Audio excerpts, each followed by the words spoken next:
நம்ம மீனவ நண்பர்களுக்கான அந்த விஷன் அண்ட் அஜெண்டா உங்களோட மீனவ நண்பன் நான் கொஞ்சம் வாசிக்கலாமா? ஒன்னு, மீனவர் பாதுகாப்பு உரிமை தொகை. ஆண்டு மீன்பிடி தடைகாலத்திற்கான மீனவர் பாதுகாப்பு நிதி ரூபாய் 8000 ரூபாய் 20,000 உயர்த்தப்படும். அடுத்தது, படகு பாதுகாப்பு நிதி. படகுகளை விடுவிப்பது குறித்து தூதரக வழிகளில் பேச்சுவார்த்தை நடத்தும் வரை வங்கி கடன்களை திருப்பி செலுத்தவும், மீனவர்களின் குழுவுக்கு ஆதரவு அளிக்கவும் படகு உரிமையாளருக்கு ரூபாய் 5 லட்சம் உடனடி இடைக்கால நிவாரணம் வழங்கப்படும்.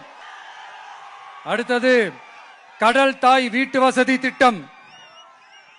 கடலோர பகுதிகளில் உள்ள அனைத்து குடிசைகளையும் சிதிலமடைந்த குடியிருப்புகளையும் அகற்றி புயல்களை தாங்கக்கூடிய காலநில மாற்றத்தை தாங்கும் வீடுகளை கட்டுவதற்கான ஒரு தனி வீட்டு வசதி திட்டம் உருவாக்கப்படும்.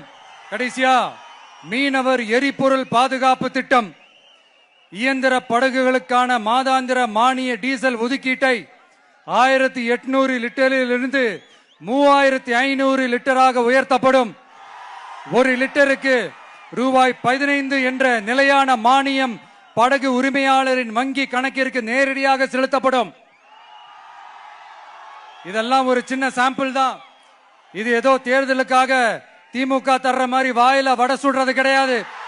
உண்மையா உங்களை நேசிக்கிறதோட அதனுடைய விளைப்பாடு. எல்லாரும் நான் அங்க சொன்ன மாதிரி விசில் சின்னத்துக்கு தயவு செஞ்சு ஓட்டு போடுங்க. இது ஒரு விசில் புரட்சி தேர்தலா இருக்கணும். கான்பிடண்டா இருங்க, நல்லதே நடக்கும், வெற்றி நிச்சயம். நன்றி, வணக்கம்.